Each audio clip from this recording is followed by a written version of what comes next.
പ്രിയമുള്ളവരെ, നമ്മൾ വിശുദ്ധിയുള്ളവരായിരിക്കണം. ഫ്രാൻസിസ് പാപ്പയുടെ വാക്കുകൾ ഞാൻ ഓർക്കുകയാണ്. ജീൻസ് ധരിക്കുന്ന, മൊബൈൽ ഫോൺ ഉപയോഗിക്കുന്ന ഈ കാലഘട്ടത്തിൽ വിശുദ്ധർ നമ്മളിൽ നിന്നുണ്ടാകണം. അതിന് വലിയ സഹനങ്ങളിലൂടെ മാത്രമല്ല, കുഞ്ഞു നന്മകളിലൂടെ നമുക്ക് സാധിക്കും. എൻ്റെ മനസ്സിലേക്ക് ഇപ്പോൾ കടന്നു വരുന്നത് ഒരു കഥയാണ്. ഒരു കുഞ്ഞു നന്മ ചെയ്ത് സ്നേഹത്തിൻ്റെ ഒരു സ്വർഗം തീർത്ത ഒരു കുട്ടി, ആ സ്നേഹത്തിൽ വളർന്ന് ജീവിതം ഈശോയ്ക്ക് സമർപ്പിച്ച ഒരു കുട്ടിയുടെ കഥ.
അച്ചായ, അച്ചായ, ഒന്ന് എഴുന്നേറ്റേ. ദേ ഈ കാപ്പി കുടിച്ചിട്ട് അടുക്കള വന്ന് എന്നെ ഒന്ന് സഹായിച്ചേ. നീ അച്ചായ, അച്ചായ, ഇന്ന് നേരത്തെ പോകണ്ടേ അല്ലേ? ഞാൻ കുറച്ച് കിടക്കട്ടെ.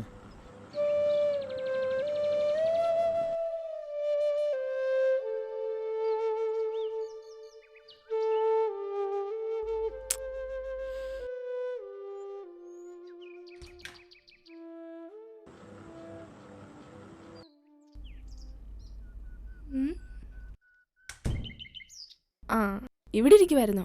അടുക്കള വെള്ളം തീർന്ന്, കുറച്ച് വെള്ളം കോരുത്താ. എടി, ഞാനിത് വായിക്കുന്നത് കണ്ടോ? ഒരു മോട്ടർ വാങ്ങാൻ പറഞ്ഞു, അതും കേൾക്കത്തില്ല.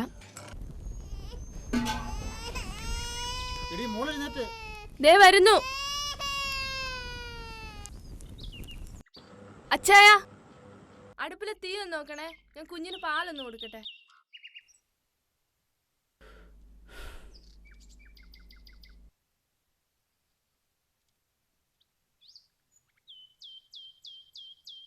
അച്ചായ, ഞാൻ പറഞ്ഞത് കേട്ടില്ലായിരുന്നോ? എടി, വാർത്തകളൊക്കെ ചൂടോടെ വായിച്ചെങ്കിൽ ഒരു തൃപ്തിയില്ല. ഓ, അത്രയ്ക്ക് ചൂടാണെങ്കിലേ ആ ചോറുങ്കലം കൊണ്ടുവന്ന് വെക്ക്, വെന്ത് കിട്ടുമല്ലോ. ആ, ഇവിടെ തമാശ പറയുമായിരുന്നു. ഗ്യാസിന് വില കുറഞ്ഞു.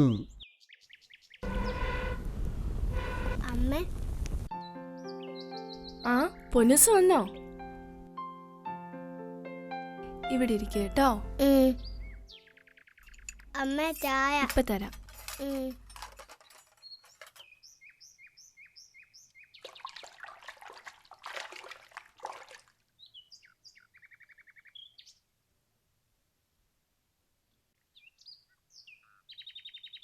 ഇടി, കഴിക്കാനൊന്നും ആയില്ലയോ? ആ, തരാം. പൊന്നൂസിനെ ഒരു കഥ കേൾക്കണോ?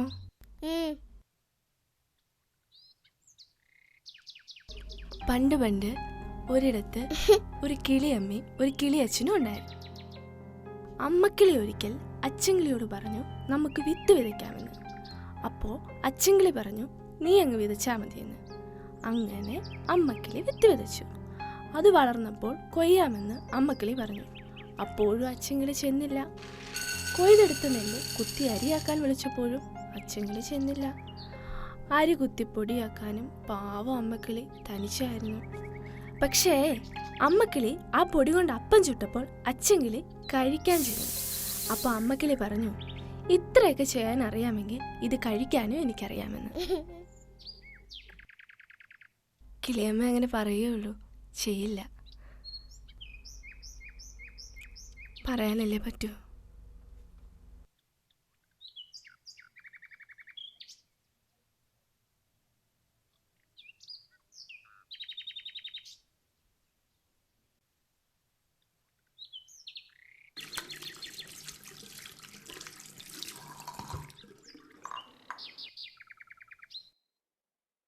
അച്ഛായ ഒന്നിങ്ങോട്ട് എന്തുവാ വന്നേ, ഒന്നിങ്ങോട്ട് വന്നേ, ഒരു കാര്യം കാണി.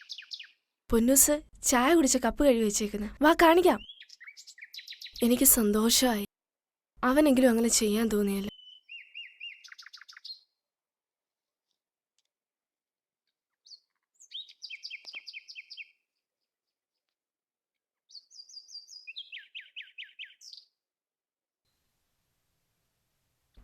എടീ, ഇനി ഞാൻ ചെയ്യാം. വേണ്ട, ഞാൻ ചെയ്തോളാം. നീ അങ്ങോട്ട് മാറി. ഇന്നത്തെ ജോലി ഞാൻ ചെയ്യാം. ഇതെന്ത് പറ്റി? ഇവിടെ എനിക്ക് ചെയ്യാവുന്ന ജോലിയൊക്കെ ഉള്ളൂ. അതെ അച്ഛായ, ഞാൻ ഈ വിളിക്കുന്നത് ഇവിടെ ജോലി ചെയ്യാനൊന്നുമല്ല, എനിക്കൊരു കൂട്ടിന് വേണ്ടിയിട്ടാ. അല്ലെങ്കിൽ ഇന്ന് ഞാൻ കറി വെക്കാം. ഞാൻ വെച്ചോളാവേ. അച്ഛായ, ആ പാത്രം അവിടെ വെച്ചേരെ, ഞാൻ കഴുകിക്കോളാം. ആ കൊച്ചുകുട്ടി ഒരു പ്രവാചകനെ പോലെ എല്ലാം മുൻകൂട്ടി കണ്ടു. അവൻ ആ ഭവനത്തിൽ വിതച്ചത് സ്നേഹത്തിൻ്റെ വിത്തുകളായിരുന്നു. ആ സ്നേഹത്തിൽ തഴച്ചു വളർന്ന് അവൻ തൻ്റെ ജീവിതം ഈശോയ്ക്ക് സമർപ്പിച്ചു. വളർന്നപ്പോൾ അവനൊരു വൈദികനായി. ആ കുട്ടി ഞാനായിരുന്നു. ഇത് എൻ്റെ ജീവിതമാണ്.